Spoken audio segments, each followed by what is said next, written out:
Can you hear me? Yes. So hi, my name is Anna, and well, just to introduce a bit myself, so I'm a cloud solution architect at Microsoft in Denmark, and Michael Janssen is my colleague, so he asked me to come and talk a bit about OpenAI, and well, I'm very excited to introduce this very hot topic to you.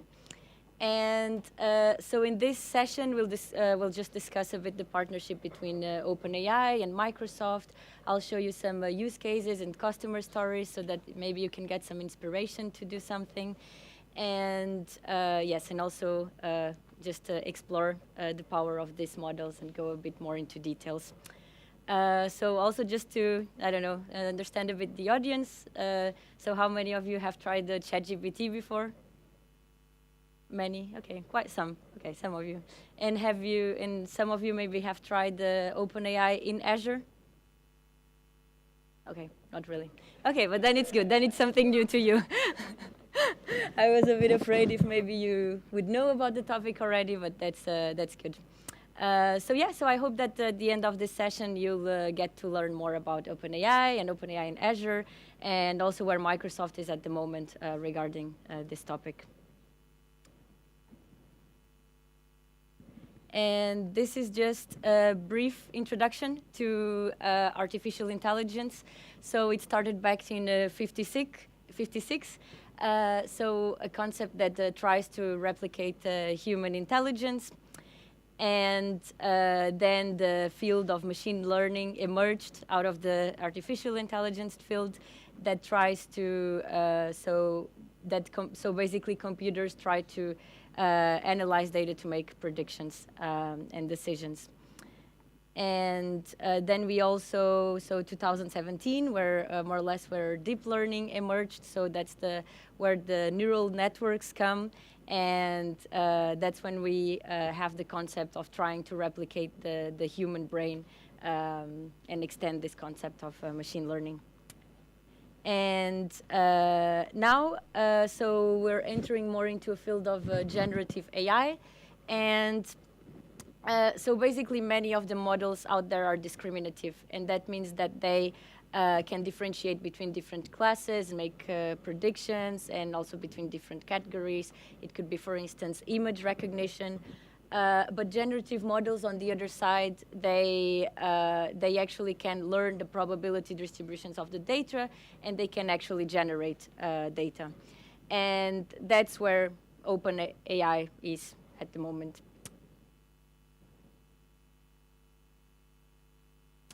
And so what is actually OpenAI? So OpenAI is a research company.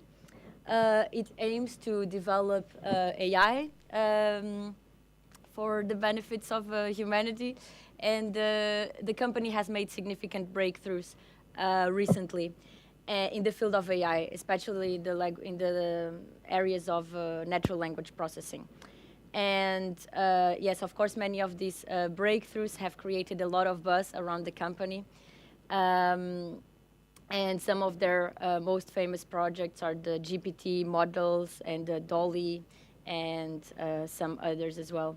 So it's actually considered to be a game changer now, and also there's many people out there also saying that it's the new game changer. So just like the internet changed our world, also these models are going to change the way we work and the way we live our lives. And why is OpenAI different? So we are all familiar with the chatbots, and they've existed for a long time. But the difference is that these chatbots, in this case more related to ChatGPT, are very powerful chatbots that have been training with millions of data, and the models are also very powerful, which make them really, really good chatbots that we haven't seen previously. And this is just to explain a bit the concept. So imagine that you ask your coworker for help with a specific task, and you send them an email. And you ask them to do something. And OpenAI just works similarly. So basically, you ask them to do something, and then you just get a reply back. except that this time it's instantaneous. So you don't get you don't get the delay of the response from someone. And yes, and basically you tell them what you want using normal and everyday language. You don't have to type fancy words or anything. And here we come to the partnership of Microsoft and OpenAI. So they have formed a partnership that aims to accelerate the development of advanced AI systems and bring the benefits of AI to more people. And these are, so GPT-3, Codex, and Dolly are the current features that are available on Azure. And we will also have a look at them later. And also many people out there, they ask why,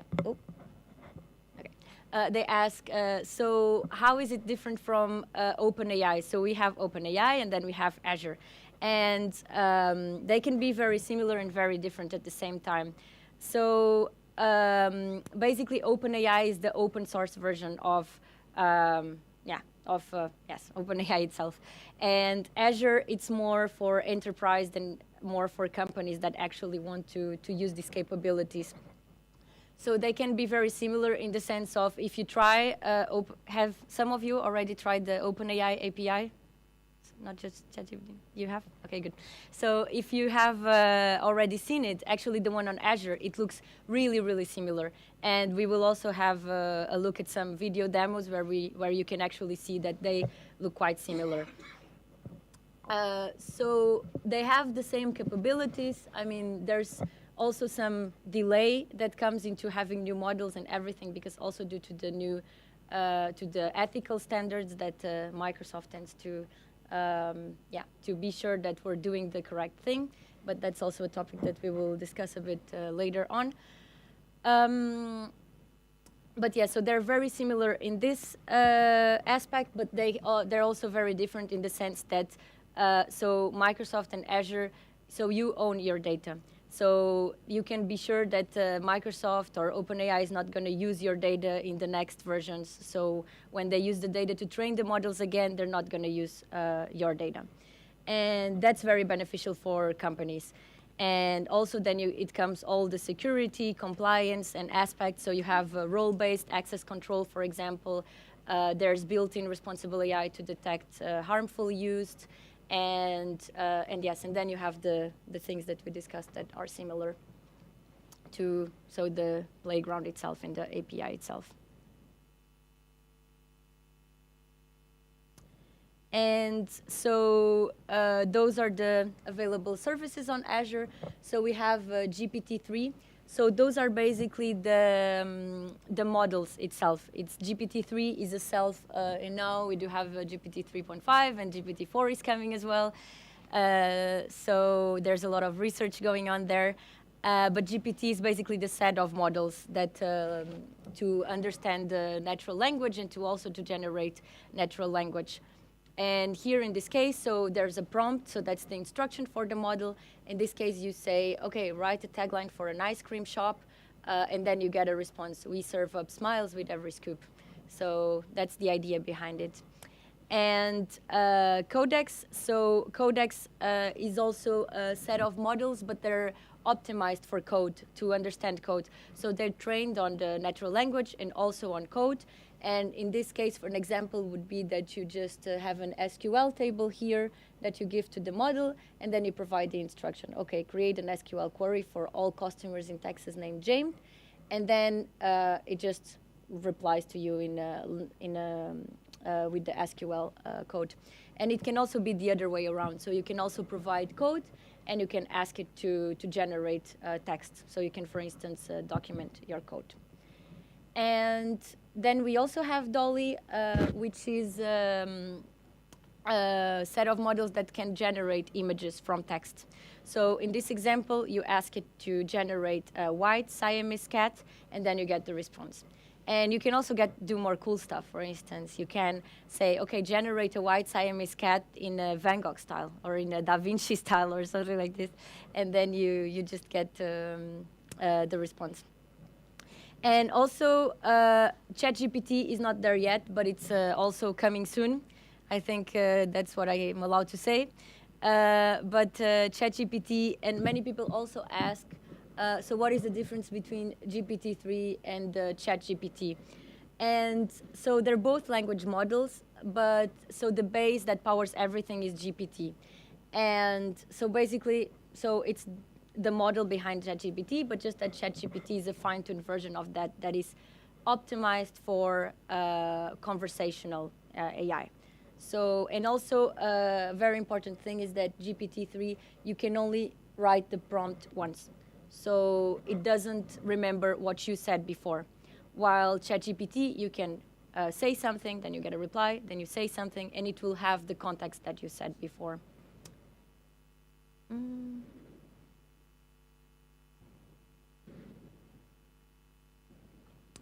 And this is the AI portfolio on Azure. So basically, Azure AI is the collection of artificial intelligence server offered by Microsoft and by the cloud platform. And so we can have a look here, and we can see that, if we see on that side, we can see that we have business users for some of the services and developers and data scientists for the ones on the bottom. And on the bottom of everything is Azure Machine Learning. So Azure Machine Learning is a platform that allows developers to build code, to deploy code, and it yes, and it's actually also user-facing, user-friendly. So that means that also developers that are not very experienced can also use it, because it also has some. So it has, for instance, AutoML, that you can actually develop ML models without actually writing any code.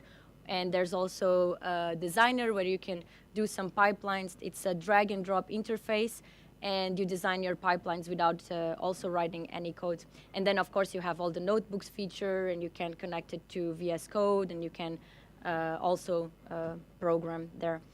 And on top of that, we have cognitive services. So it's a collection of pre-built APIs that allow developers to add capabilities, and capabilities such as, so we have vision, speech, language, decision, and then we have OpenAI here. So OpenAI is part of the cognitive services, and it's not meant to be used alone. So we see it more as to be used alongside of the other services, so they complement each other. So you could use it, for instance, with speech or with language. And also, just something is that this changes quite often. It's especially now that OpenAI came, this is changing a lot. And I mean, probably if you hear something different in 2 months, then I mean, it's probably already going to be different. So there's a lot of development here. So yes. And after this, we have the applied AI services. So this is more scenario-based. So if you have a very specific use case scenario, you just use one of those services. They're built based on the cognitive services API. So they're just something on top. And it's just when you have some, it's just easier for you to use them. For instance, you have forms recognizer that it's, so basically you just have a form, and it can be a handwritten form or also not handwritten, and then it would just allow you to extract information from the form, and it would extract key value pairs of information. So that would be an example of this service. And on top of that, so we also add the application platform more for business users. So here we have Power BI, where you can develop dashboards, Power Apps, where you can develop this, you have this very easy user interface for your apps. This can be especially good if you don't know so much how to code the front end. So for me, for example, it's very useful. Or Power Automate and Power Virtual Agents, also to build chatbots without using any code. And this is also, basically, we also include it in the AI platform because they're also powered by Azure AI. For instance, if you see also on top of that, even Microsoft 365. And that's because, for instance, if you see Teams and if you see the live captions, it's everything done with AI. So it's based on other AI services. Or also the same with the Power BI, where there's some intelligence that allows you to build DAX expressions. And that's our AI platform. And this is just, basically where OpenAI Service is located. And here, this is just also when I say that it's used to be, so basically we use OpenAI alongside with other services. It's because then it's really nice to combine them. That's where you can actually provide a lot of value to the users. And this is just a YouTube video where, so basically someone on TikTok decided to, I mean, we can watch it. I think there is some sound, but it's just some music. So it doesn't matter so much the sound. But it's just a TikTok video where someone decided to use a 3D printer together with the ChatGPT. So ChatGPT would generate the text, and then yeah, so this is just to show you that there's a lot of good ideas out there. And it's actually when you combine different technologies that you can get a lot of value from using OpenAI. So yeah, if you need to do your homework, maybe you can get some inspiration from here.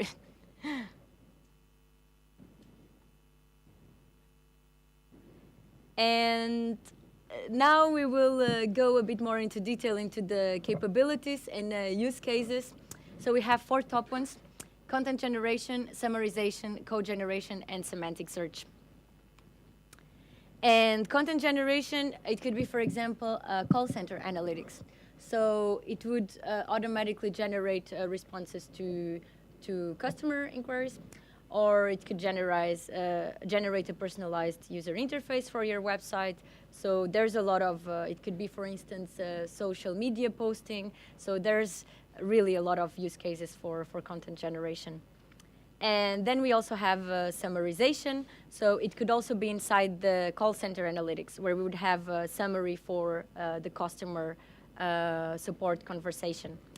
It could also be, again, social media trends summarization, subject matter expert documentation.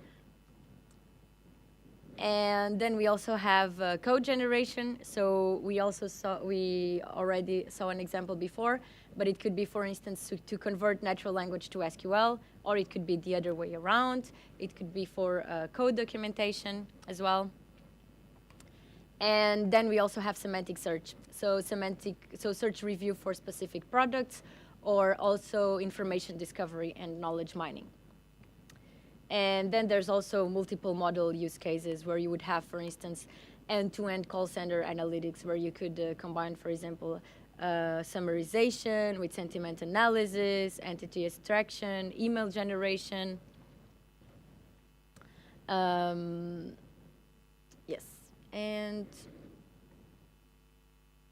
these are just more use cases. We're not going to go into all of them, but it could be they're also divided in writing assistance, code generation, reasoning over data and summarization, so similar to before. And it could be, for instance, financial services, summarizing financial reports, or aircraft company converting SQL for aircraft telemetry data. So again, global banks summarizing financial reports, or insurance companies summarizing call center customer conversations, also government agencies. So there is a lot of use cases there. And this is just a small example of a small architecture of how you would combine the services. So this is document process automation, so how to extract rich insights from documents and summarizing them. And so in this case, we talked about before forms recognizer, and here the forms recognizer would crack the documents to read the handwritten text, for example. If you don't have handwritten text, then you could also just ignore this part, basically, and you could use the rest of the architecture. And then Azure Cognitive Services or Cognitive Search, sorry, would index the documents to to basically have index documents, and then Azure OpenAI would provide the queryable interface to generate summaries for the documents. And the documents could be stored in a database, for instance, in Cosmos DB. And then as an output, we would have a web app or a Power BI dashboard. And then this is another architecture where, so there's a person-to-person conversation between the person that calls and the call center agent. And so then basically the call is recorded, and the speech API with the speech-to-text function converts the audio into written text. And then the output is basically stored in Azure Store. Well, it was before in Azure Storage, where the calls, the transcription or the recordings would be stored. Then it would go to speech to text, and then OpenAI would provide, for instance, summarization of the calls. And this output could also be fed again into Power BI dashboard, or it could also be stored in CRM systems, where the agent would have an overview of what happened with in the past.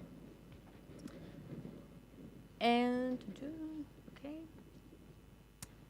And this is again an example of sample use cases. So here we would have customer conversation, and then here we would ask OpenAI to extract the following from the conversation, and then you have all your questions. So here from 1 to 6, so it would be main reason of conversation, the sentiment of the customer, how did the agent handle the conversation, and what was the final outcome of the conversation, and then just create a short summary.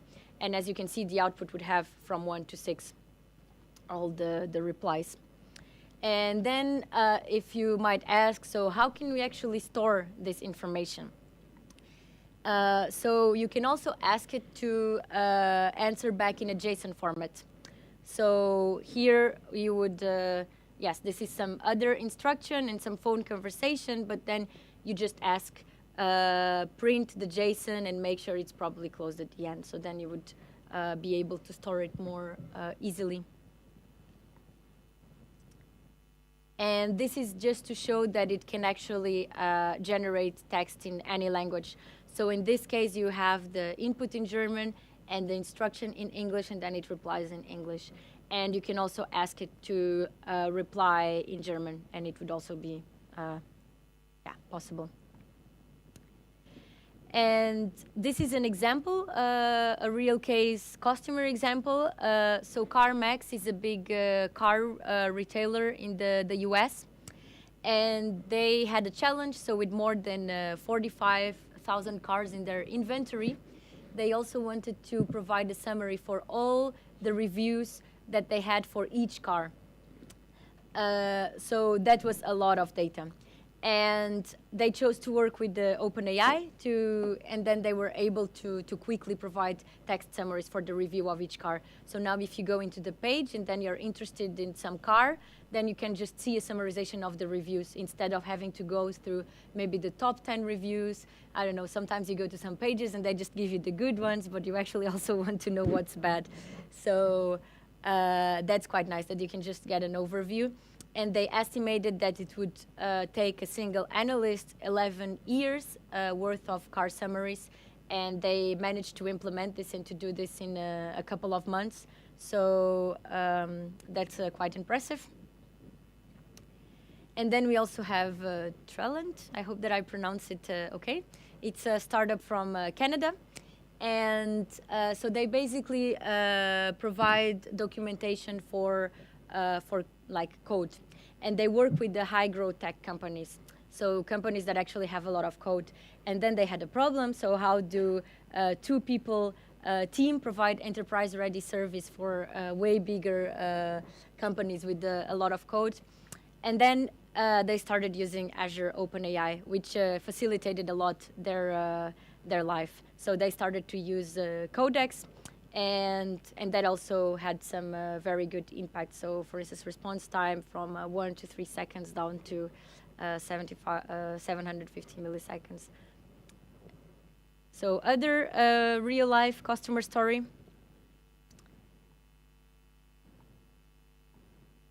And now we can actually see what OpenAI looks like in Azure. So this is a video demo. I think the sound is working, hopefully. I hope that you can see it online as well and hear it.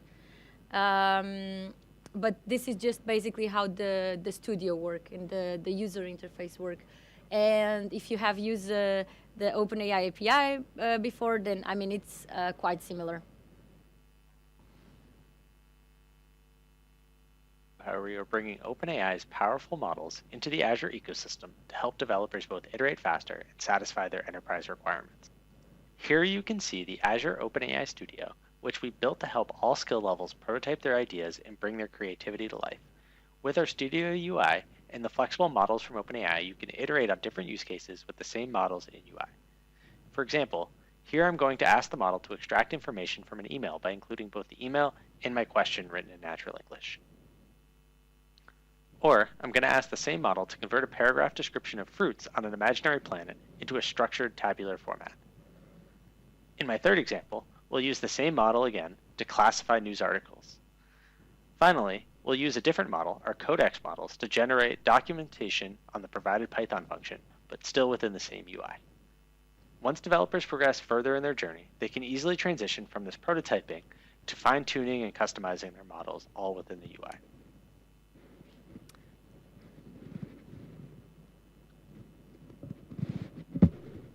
Finally, when developers are ready to move towards a production application, they can leverage some of the more unique aspects of the Azure service compared to OpenAI's.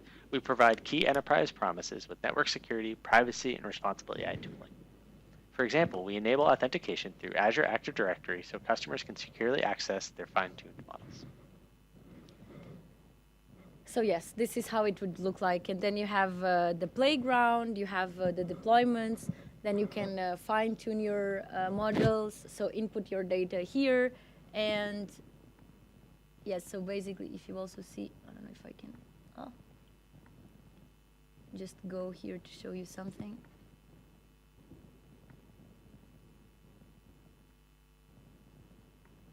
Okay, maybe I need to, yeah, I just wanted to show you again the playground, but I think I have to wait until it goes there. But this is the first page that you come to. There is some examples, and then you can, also below this there's some tutorials. You can find where the documentation is. This is the playground. Maybe if I can stop now. Here you would choose your model, and then here you can load just some example if you want to see. Then you have a code view, and then in the parameters, so you can also play around with the different parameters. For instance, the temperature is how accurate you want your answer to be. It can be that, so if your question is something that you need some very accurate answer, then you need to set some temperature. And if you want, for instance, the example that we saw before, so give me a name for an ice cream shop, maybe you want to decrease it because then maybe you want to have more names, so you're not happy with the first one, then you can go to the second one. So then you just play around with these parameters, and there's some more as well. You can go and try, and if you want to play around with it, well, that's also something that we will see afterwards, but if just for your single use case, we also recommend to just also start exploring with the OpenAI API, because that one is, this one is actually still gated. I will go into details afterwards why. But if you're curious about it, you can also just try the OpenAI API. It looks very much like this.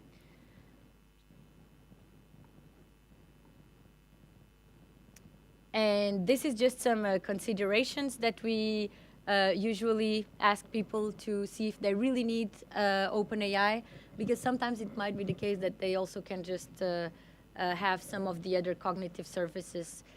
One of the vision speech. So, and so basically it's I need a general purpose model that can handle multiple tasks. I need to generate human-like contact while preserving data privacy and security. I need rapid prototyping and quick time to market for many use cases. I could use a model with little or no training. I want to explore solutions, use cases that have been described previously, especially the last one. If you have use cases that we saw before, then it's very likely that it will work. And we usually say that if you can tick all the boxes, then it's probably likely that OpenAI will help you with your use case.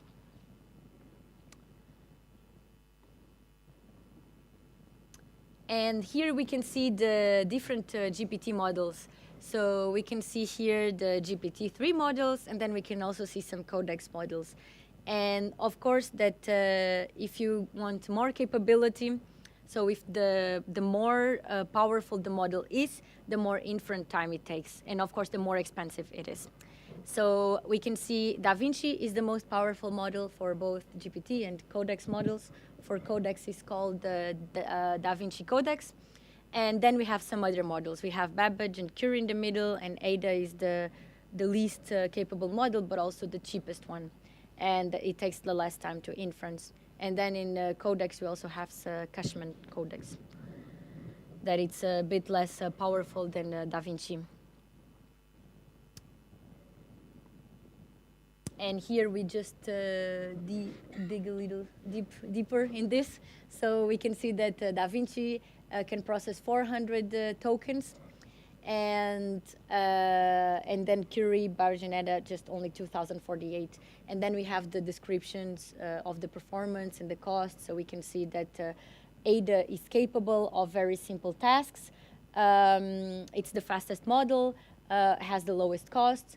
And then we see DaVinci most capable, so very high quality, but of course more expensive. And then we see the other ones in the middle. And this is also very related to the use cases if you're planning to choose one. So if you have, if you just want to do some classification or parsing text, then maybe Ada is okay. It also depends a lot on the things that you want to do. But then if you want summarization, then we would recommend to use DaVinci or Curie, or also language translation. You maybe could try Curie. So the more complex the task is, the more complex you should go in the models. And we usually tell people that maybe it's you can just start to try out DaVinci and see if it works, and then you can just maybe go down and if you see that you don't need so much power, and if you have the same results with Ada, then you can go for Ada or for one of the ones in the middle.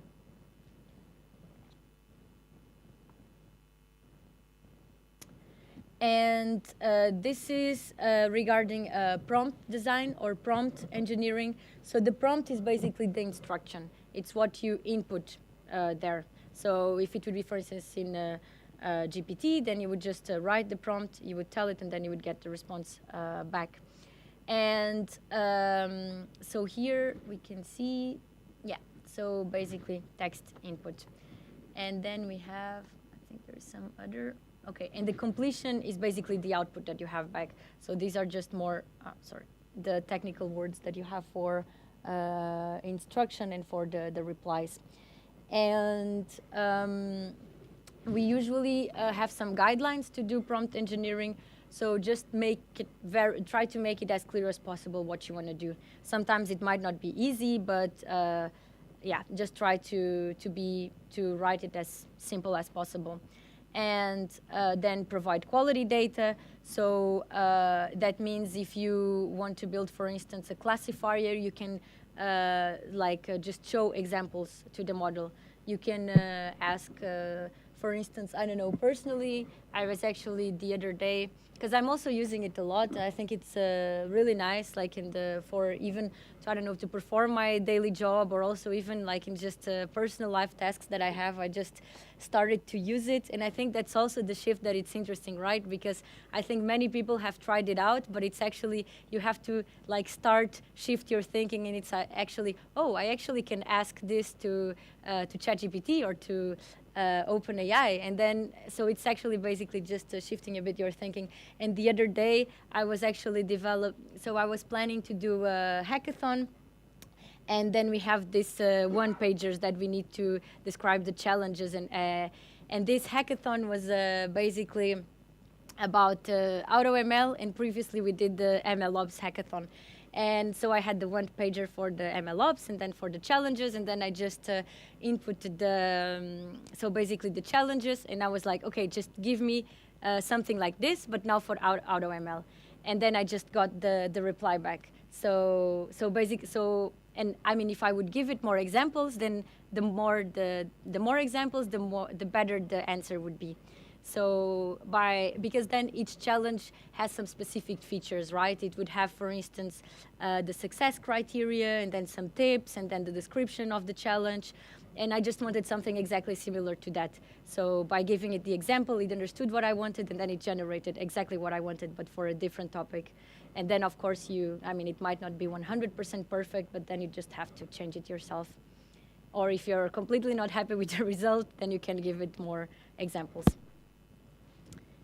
And yes, and the third tip that we give for prompt engineering is also to check your settings. And with the settings, I mean, so on that side, you saw that there was temperature and there was many settings, and you can adjust them basically depending on our use case and what you need.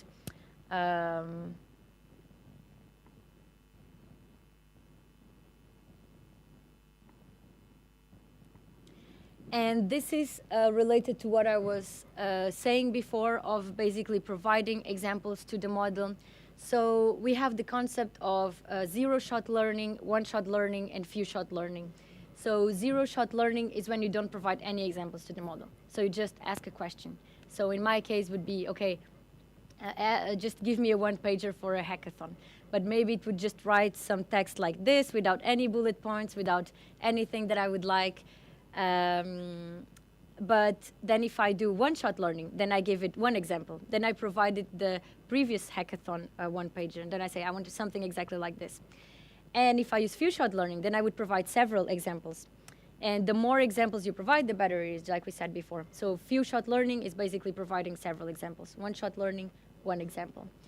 And usually, we actually recommend to use prompt engineering before you go for fine-tuning. So fine-tuning, and you should play around with the prompt engineering before you try it, because it might be that you actually get really good results with the prompt engineering. It is much, much cheaper. And I mean, with fine-tuning, it can also, like, these models are trained on huge amounts of data, and it might be that the data that you have, it's very, very small. So maybe it wouldn't make so much difference to actually fine-tune the model. But it can actually be useful in some cases. And if you're not happy with the results that you get from prompt engineering, then you should go and fine-tune your model, because you might have also some specific, very specific data that the model was not able to see.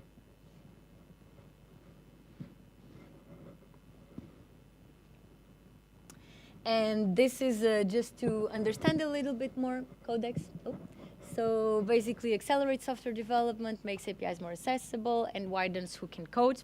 I think we're shifting a bit, a lot, so this developer mindset. So instead of writing the code, everything yourself, or maybe many people have to Google around to see, just code. I mean, especially if you're new to software development, so you have to use these search engines to just get the code that you want to make it work.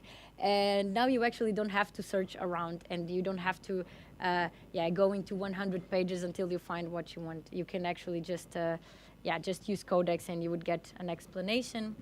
And we will see this some examples of this afterwards. But yeah, so basically trained on millions or actually billions of lines of code, and it supports a lot of programming languages, especially the most common ones, so Python, C#, SQL, and many of them, and also multiple tasks. So that are also connected to the use cases, right? From natural language to code, or code to natural language. It can refactor your code. It can document your code. So many use cases there. And this is a small example of, so here we ask it, so we have this function and validate each address with an API and return a list of valid answers. And then you would just get the suggestion automatically and you would just press enter. So very quick. And that's where I say that we're like maybe instead of writing code, we're shifting more to review code because you still have to review it. It might be that it's not good. And yes, just to say this is GitHub Copilot. Have you heard about GitHub Copilot? Yes, I see some nodding. Yeah. No? Okay, so GitHub Copilot, it's basically, so we have it's based on codex models. It's basically a codex model, but now it is an extension to VS Code. So you basically just add the extension there, and then you would have and then while you code, basically if you use VS Code, then you would just have it there. So it's just a very easy way to use codex models and to integrate it in your tools where you're developing. Basically here would be VS Code. And this is an example. I hope that you can see it well and that we have sound. But it's some examples from, I took them from YouTube. There's this YouTube channel. I can also maybe send it to you later, but they have more examples of this. But it's just, it's called Fun with the Copilot, and I took 2 episodes. They're very short, but he basically shows what we can do with the Copilot. And it's, I don't know, I think it's really cool actually, so let's see if you like it as well. In this example now, I will simply create a Python file. Let's create a new file in VS Code, foo.py. And now, using a simple command, I will ask Copilot to help me to get an image from the internet and save it locally. And save it locally. I press Ctrl-Enter to get the Copilot window in VS Code. Give me the list of solutions. I will look for a solution that has some good content. This one looks good with creating an image file using an image object and save it. Let's accept this solution. And the only thing that I have to do now is testing the application. Python.foo, and it's done. You see my image is saved locally and I have the surf token on my machine now. Using the same Copilot help, let me save the image in black and white. How do I do that? Just adding a new command, telling Copilot to help me to convert the image to grayscale. Evert convert and save it, and it's done. Let's test the application again. Now I have the color surfocap and I have the grayscale surfocap.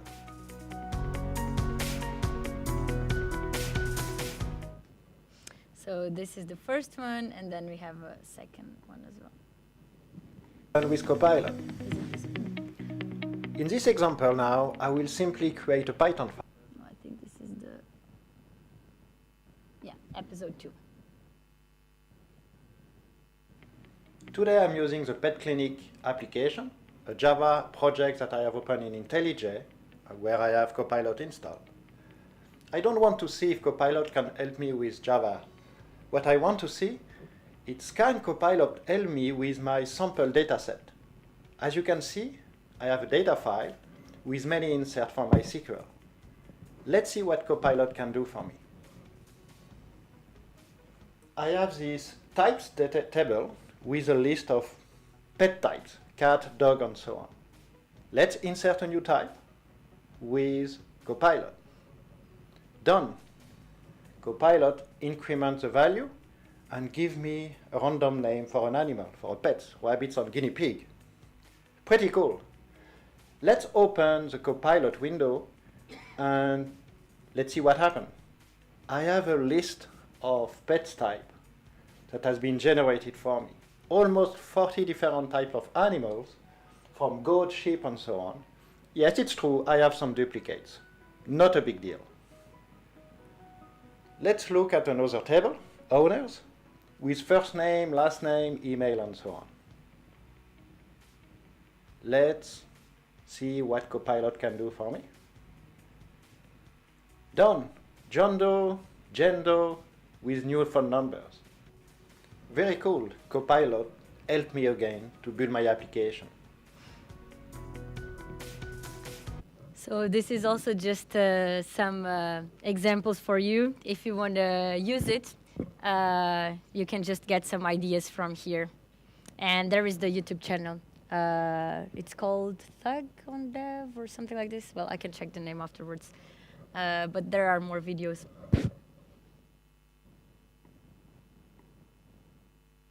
And this is just to understand a bit Dolly. So Dolly, and it's still on preview in Azure. And that means that it's still being kind of tested. So usually things go on general availability when they're super ready for the customers to use. This one is still in preview. But it basically, so it accelerates designs and inspire creative decision, generates a number of images with simple text prompts, and build capability into enterprise applications through APIs and SDKs. And I will show you some example here. This one doesn't have sound, so I can talk. So here we want cakes by Davy. And we just say that we want to have this. And okay, now she wrote something else. Okay, but then we just choose some cake. And then we have this workshop flyer, Cakes by Davy, and we can edit it also with some text. So that's how it would work, basically. And this would be the designer studio from Azure.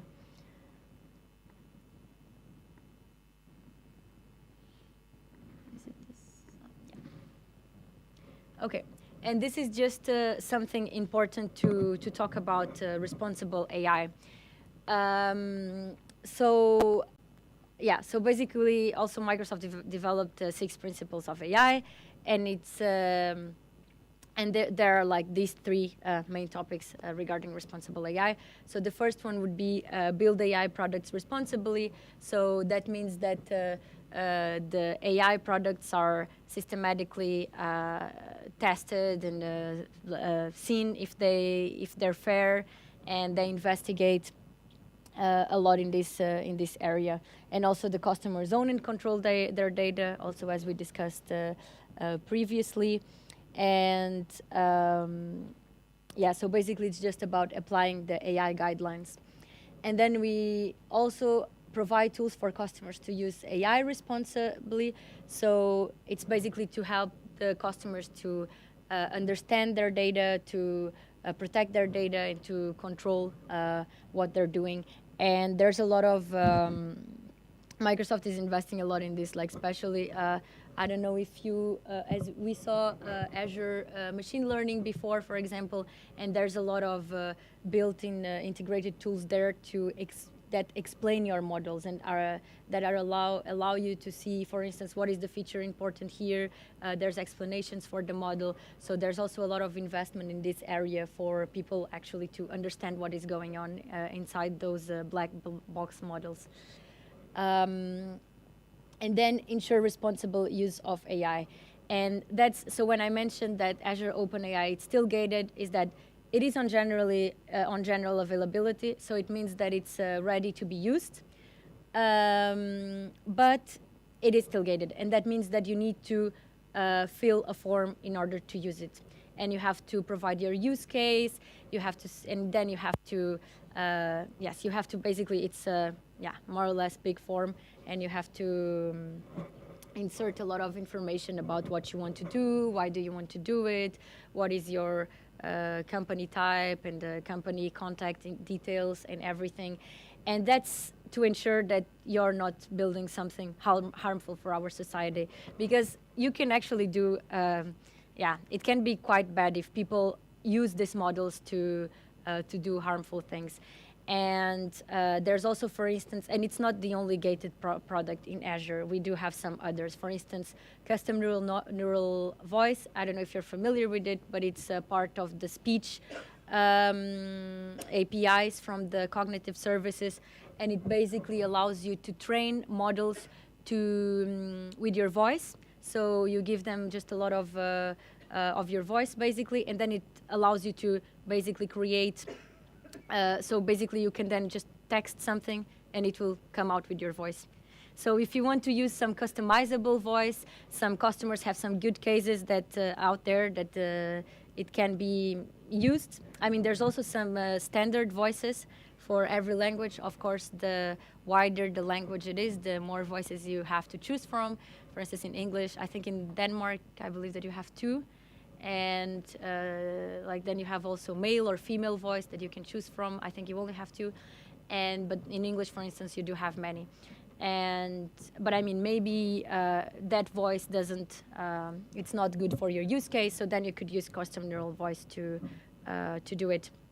But of course, you can also, with that, you can also do very bad things. Imagine just using the voice of someone, right, to, you could basically then text anything and it would come out with their voice. So we try to ensure that it's not used in a bad way. And same thing goes with OpenAI. There's a lot of bad things out there that can be done, so we try to build it in an ethical way.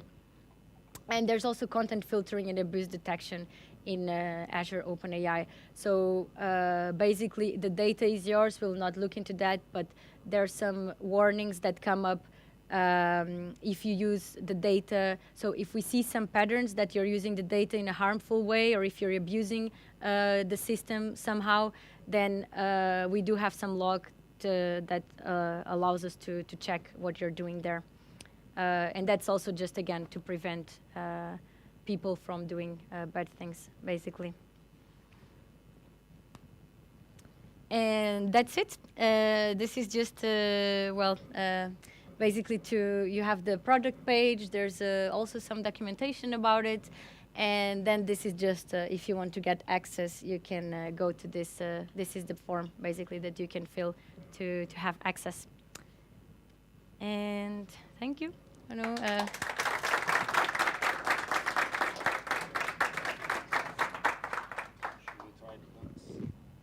This works? Yeah. Okay, thank you, Anna. Any questions?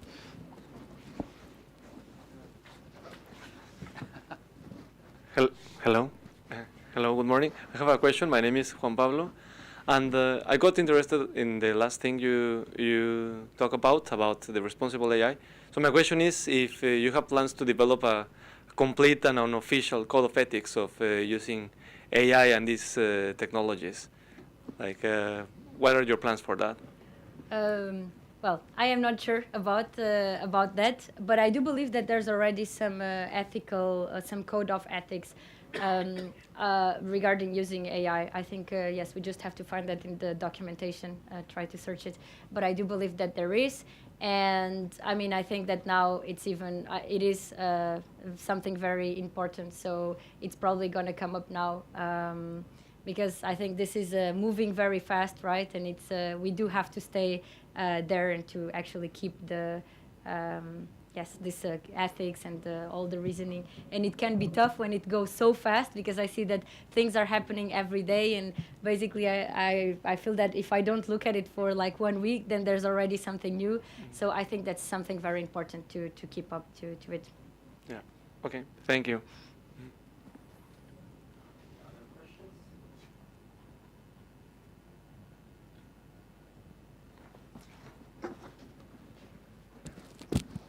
Hi, I was wondering how does the different codex models, especially the Da Vinci one, differentiate itself from like Copilot? What's the main, would you say, difference there? So basically, Copilot is based on those models. So those are the models that power Copilot. So basically, there's no difference. Oh, okay. Yeah. Well, yeah.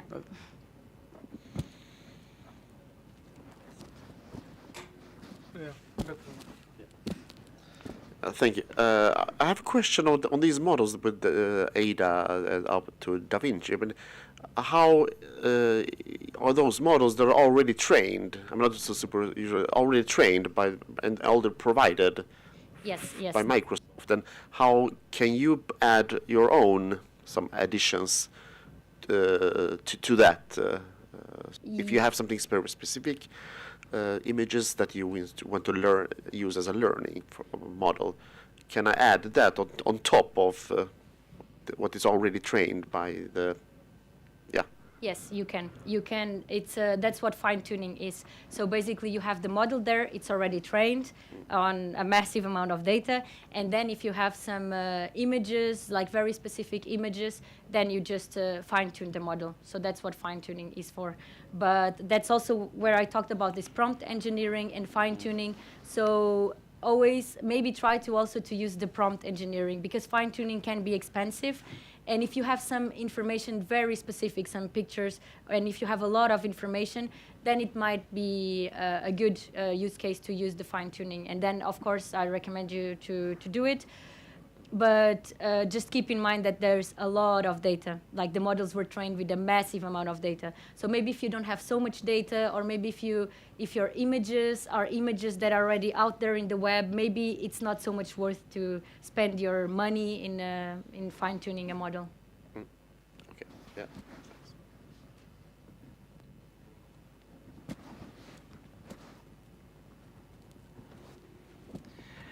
Hi. I was wondering, is OpenAI and Microsoft basically competing with each other? The APIs are more or less the same, or is there a difference? No, there's not. Also, OpenAI is running on Azure. So even if, so basically it's the compute resources. And it is like it's basically a partnership relation that they have, both of them. And so basically, so OpenAI, it's more open source software. So it's more for individual users. Maybe if you have very small companies, if you don't care so much about the data that you're using and to protect them, then, I mean, it's totally fine to go with OpenAI. But Azure is more seen as the enterprise scenario. So for companies that, I mean, you need to secure your data. It's, and I mean, then, I mean, if you have a company and if you have one of those use cases, then it might be quite difficult to actually convince your compliance department to use the open source software, right? So then you might have to go for Azure. So those are the differences. But, I mean, they're not competing at all. And we also suggest our customers to, or I mean, I do at least, to use the OpenAI API if they want to play around with it, and if they don't have access yet to the Azure one. We have one question online from Marcus. He's saying thanks for a great talk, of course. And is there any known number for the percentage of results of code from Codex which contains bugs? Maybe the bugs one seen in ChatGPT is not due to Codex? Okay, very specific question. Yeah. No, but I actually, which one is it? Down. Up at the end here. Yes, I'm not sure about this. So, I mean, maybe there is something, so maybe you have to search online. But I think I actually saw some statistics, but I can't... yeah, I think it was...